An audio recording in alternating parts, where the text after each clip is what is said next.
In this video, we are taking a historical tour with the Brevard Heritage Society. They did this tour back in April of 2021, and they only charged $10, a $10 donation, and it was an awesome experience. So just follow along and you can see what we got to see.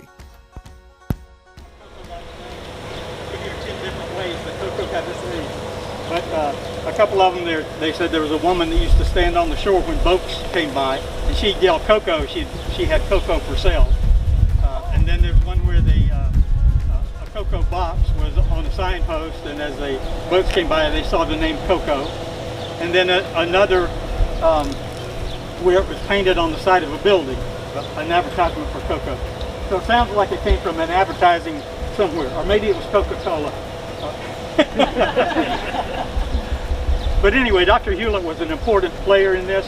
Up where the post office is, it's the historic library now, but where the post office is was the home of Dr. Daniels, who was a dentist in the town, and that house burned down, and Dr. Daniels had a home over here. And then you'll hear the name La Roche a lot on North Merritt Island.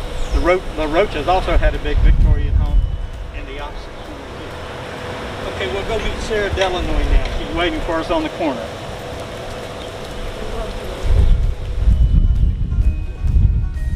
Well, good morning. My name is Sarah Ogden Harrison Petrich Delanoy Wade. I know it's a very long name, and you will certainly learn all about it as I continue. I was born in 1828 in New Jersey to a very wealthy family. At age 21, with a very hefty dowry, I married Edwin Petrich. He was also from New Jersey. We moved to Sandersonville, Georgia, and had a plantation there which flourished for a while. Unfortunately, Sandersville and our plantation were on the path of Sherman's march to the sea. Thus, our plantation was destroyed, and God bless him, Edwin died from wounds sustained in defending the property. We also had 2 guest houses, a saloon, and I'm sorry to report, a house of ill repute, which was very active during that time. I also made a donation for the church across the street to be built. I again married. Yes, I'm very active. I like men being around in my household. I ended up marrying a gentleman farmer who was wealthy from a prenuptial agreement recorded in the state of Florida, and that's how we survived with our marriage. I passed away in 1913 at the age of 85 years old, again widowed.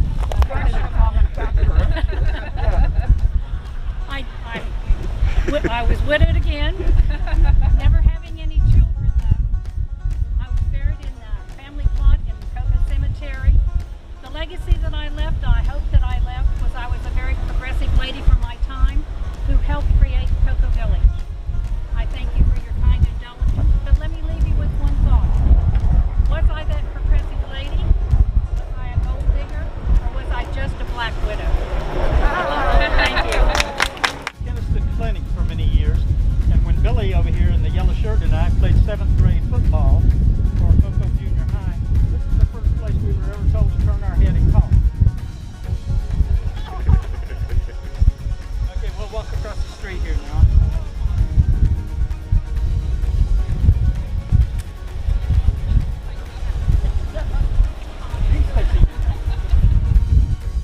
I'm going to talk to you about St. Michael's at St. Mark's Church. At first it was St. Mark's. My name is Lucy Boardman, and in 1884 I made frequent trips down here to visit friends, and I saw the need for construction of an Episcopal church. And she made a very generous donation of funds to see that take place. The first church was built in 1886.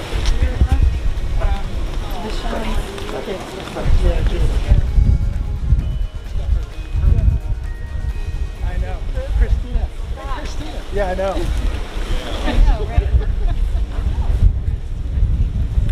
Welcome to my home, ladies and gentlemen. My name is E.P. Porche. And history about me and my background. I was born in Greenville, South Carolina in 1861. Right at the beginning of the War of Northern Aggression. And we went through the war pretty well. My father was a doctor, so we weren't landowners. We got through the war okay. But when I was 17 years old, my dad died. And so he went to the medical school in Charleston. I thought, well, I'll try to be a doctor too. So I went and enrolled in school. Next 3 years, I ran out of money. So I had to drop out. And that was a couple of things that we don't talk about. But I made a little money and met a really attractive young lady named Bernita Peck. They take it out to the riverboat, and we take it to Jacksonville. And then from Jacksonville, we go on a bigger boat to go to the northern market. It'd take 2 to 3 weeks to get citrus there. So anyway, I figured that there had to be a better way to do this. So I invented a little washing machine and a way to grade the fruit, and started putting a prettier piece of fruit in a box with my name on it, so people would know where it was coming from. And my industry grew. Property grew, the family grew. We had 7 children while we were on Merritt Island. Of course, 3 of them died at childbirth, so I delivered them all. I guess I should have stayed in med school a little longer. But we were there, and finally the citrus industry was growing. So I came over here and built a packing house out over the river. Is it something to do with the No.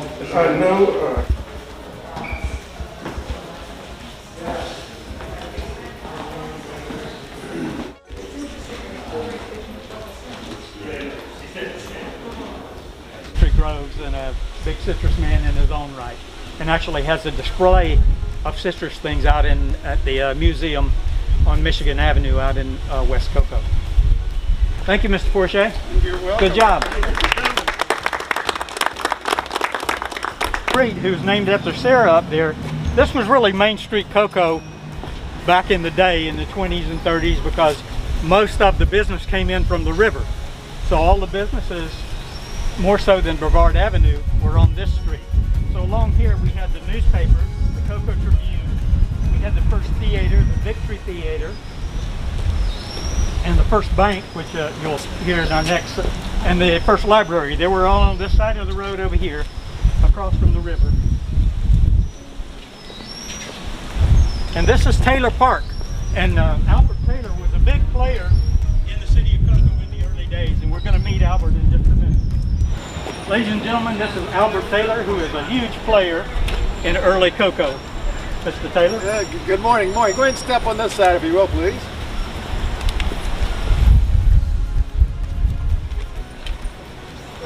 Just gather right in here. Be wonderful. And good morning. Thank you for coming today. As he mentioned, I'm Mr. Albert Armour Taylor, and my friends call me, and you call me Mr. AA or Double A if you'd like to. I was born in upstate New York on a farm. I died, and I was born the last year of the War of Aggression, 1864. Died in 1939, at the age of 75, right here in Cocoa. I was born on a dairy farm. I had asthma all my life. Traveled around when I was young, trying to find a healthy place to be, and I ended up coming here. At the age of 22, moved to Cocoa and found the place. The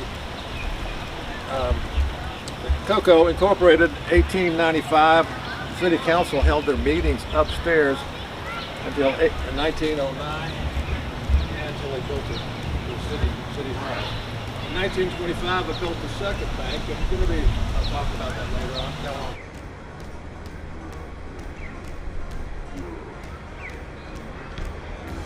I sit down for a bite to eat, nice cool glass, iced tea, some other things we'll have, some cornbread and black-eyed peas. Also have a tomato sandwich, mayonnaise. Anybody have one of those? Oh, those delicious, delicious. And so other things I had, collard greens. Everybody like collard greens? Swamp cabbage. You know what that is? Palm, heart of palm. If you get a chance, eat some of that. It's amazing how delicious it is. So we also have plenty of fish. From time to time we have that, but not today. And then back in the days, now we talked about the cattle coming across here. I'll just kind of leave that. Glenn already mentioned that. But when they came across here, they made a lot of noise because of the wooden planks there, and you'd hear it and clap, clap, clap, clap, clap, clap, clap, all the way across. There was only room enough for one car to go there. When they drove the cattle across there, it made a lot of noise, to say the least. And then went back, took a nap in the 20s. Imagine I just dozed off to sleep. All at once I heard thunder. All this noise, cattle coming across. Looked out the back of the house, and I could see this herd of cattle coming through halfway down Harrison Street. Now something else that, and I might have mentioned that before, but they got, you know what Cerio's is, or Cerio's? That used to be Buick place. And one of the cattle got in there, got stuck between two cars. And it was right there in the showroom, you know, looking at everybody, so booing everybody. So they finally got that out of there. Also got one stuck in the black tulip with that, but they finally got rid of it. At that time, it was a big deal. You know, the cattle come through town, that was stampede of the cattle. I was the first town council president in 1895. 3 years later, I became the second president. Served only 1 year. I got in dispute with the town council. My final resting spot is also Taylor Park down at Waukdale. Taylor Park, which is just south of Waukdale High School. House burnt down in 1949, 10 years after I died. I was born 1855 in Peekskill, Westchester County, New York. I don't suppose we have any New Yorkers here this morning. Nershell, Westchester. Welcome, welcome. Unlike most people walking around in the world, I know when I died. That was 1927, I believe, right here in the fair city of Cocoa. I'm buried in the city cemetery up on US 1, right next to the Papa John's. Just shy of my 66th birthday, and I lied. I died in 1921. So the side of the building there says that my store was established 1885. I started my business on a barge, a sailboat actually, out here on the river, going all the way from Jacksonville down to Fort Pierce, flying hardware and other items and taking orders, and then working with suppliers to bring those orders back. I got tired of the river life, and 1892, 7 years after having a boat-only business, 1892, I bought that building right there on the corner from a hardware store.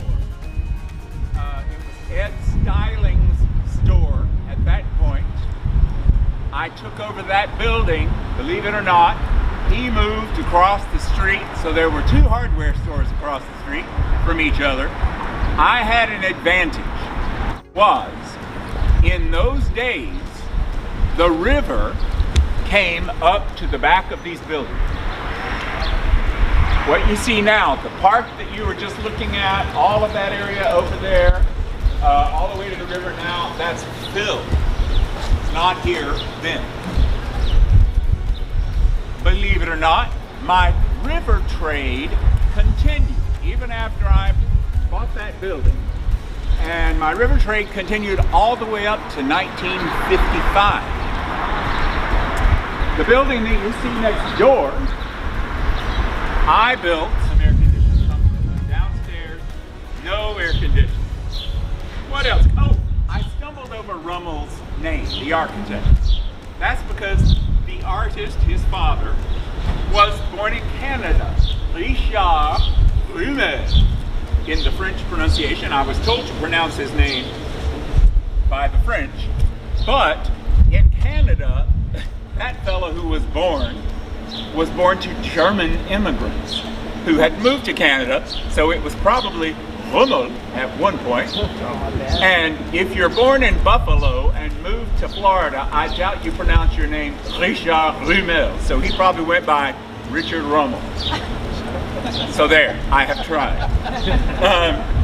And I should let you know that he didn't die till 1967, and his widow, his wife, didn't die till 1994, so there are probably still Rummels running around the county, and I don't want to offend anybody. Other buildings that he designed, you might be interested to know the Hacienda del Sol in Merritt Island. Are any of you from Brevard County? You're here, so maybe some of you know that palatial house over there. Jack's Tavern on US 1, which is now Ashley's, that famous bar on the railroad tracks that's supposed to be haunted, and the original Wusthof Hospital, Cocoa City Hall, the old one, and even the old Brevard County Jail. 4 generations, for 4 generations. The Travis family have owned and operated this business, currently run by S.F. Travis's great-grandson, whose first name is Travis. He goes by Mac, last name Osborne, Mac Osborne. He took control of the operations in 1983. He's quoted as saying that hardware stores are the basis of any community. It is there where people gather, and that's been our place in our community.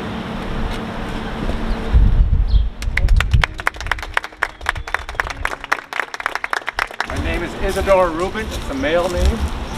I was born in Romania, as you can tell from my accent, and I am Jewish, which is one of the reasons for this stop, perhaps. Louder? Okay. I immigrated to Key West, Florida, 1909. Louder. My brother and Ralph and his wife and my wife Anna traveled from South Florida up along the East Coast.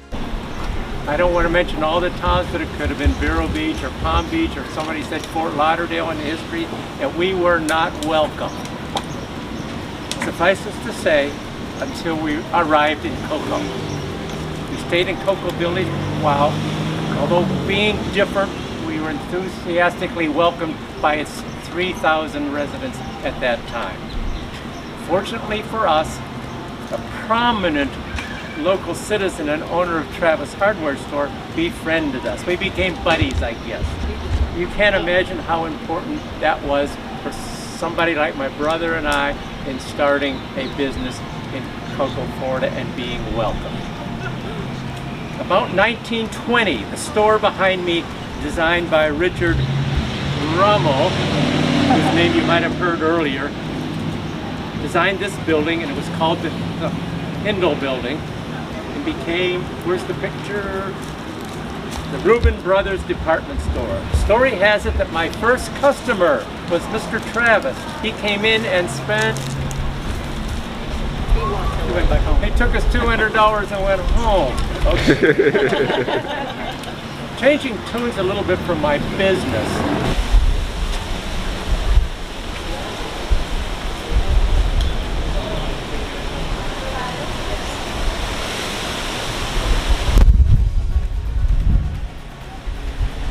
It's been a number of things over the years, but actually like a 5 and dime store moved in there, so it was more of a dry goods store. What you think it's going to do, you have to make sure.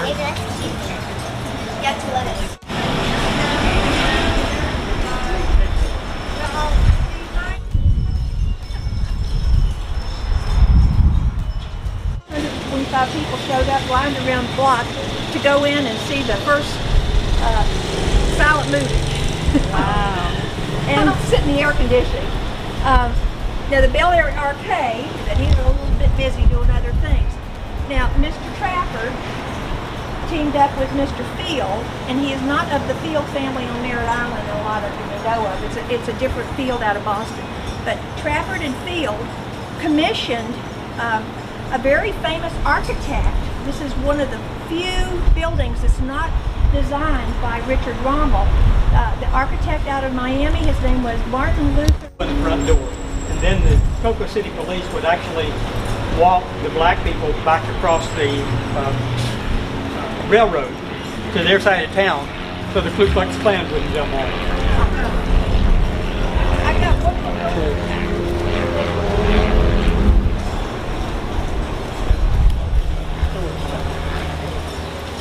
Don't get run over. It is so accurate. Yeah, that's my boy. Squids. I'll take a picture of the squids. Oh, that's Mark's restaurant there. Depression slowed down the land development. C. Sweet Smith, about 1933, got involved in the county commission. I'll try to make it quick.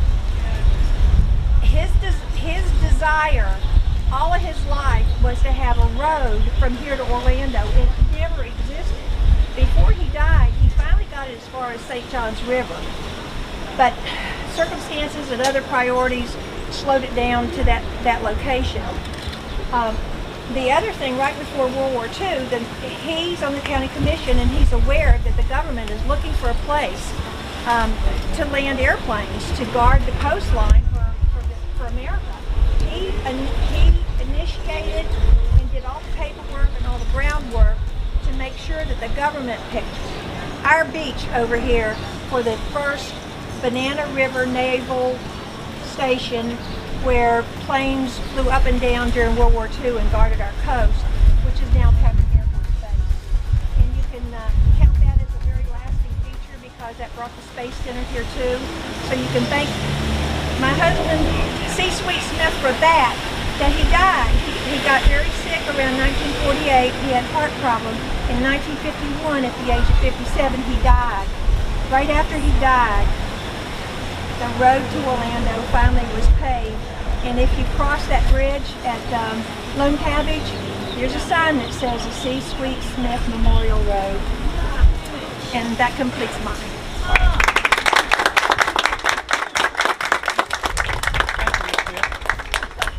Just a couple of things while we're on this corner. For a small town in the 40s and 50s, this was Campbell's Drugstore. Across the street where the blue building is was Fulmer's Drugstore. And just down the street on the right-hand side, close to where we started, was Fulmer's Drugstore. And around the corner on Delanoy was Liggett's Drugstore. So they had not many people, but they actually had 4 drugstores in town. And then at the end of this street, over where the Black Tulip is, was Weathers Bar. And across the street was Moody's Bar. So they had like 4 bars downtown Cocoa. I mentioned the Elks Club earlier. The muckety mucks of Cocoa didn't want to be seen in the bars, so that was why the Elks Club did so well in the early days. They would go up there. But Johnny Weathers, who owned Weathers Bar, ran the numbers, like you hear about Bolita and so forth. So he'd have someone make a trip to Miami once a week to pick up and see who in Cocoa had won the gambling. Okay, we'll go this way. Oh, there's some gambling. But it was built as a temple. You see the Mason symbol up about halfway. It's been many things over the years. It's been grocery stores, it's been magazine stores downstairs. It's been a speakeasy at one time. But a beautiful old building.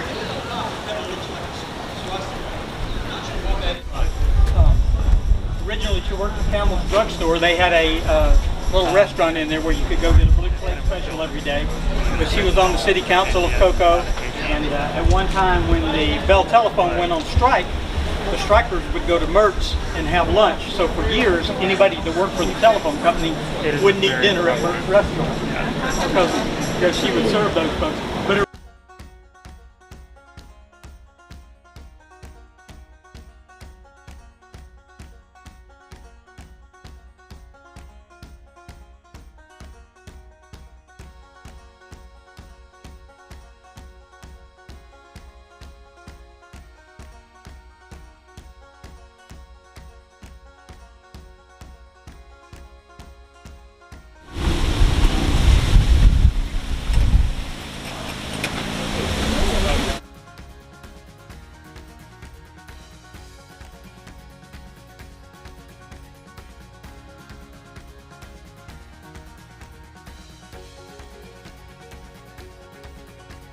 In their will, I'm told, it was defined that it would never be anything but a park. However, that didn't happen. But when I was a boy, these were tennis courts in here. It had a nice gazebo and a nice fountain. People would bring their jugs and bottles down and get fresh water here from Cocoa Village. So that mural is what used to be? That, kind of. I'm told that people paid $100 to get a likeness of their portrait put on here. I don't know if that's true, but I heard that. But you'll see there's a little better rendering of the bridge down here as you walk through. One thing the bridge did have, the wooden bridge, it had a turnstile where they could let the boats go through.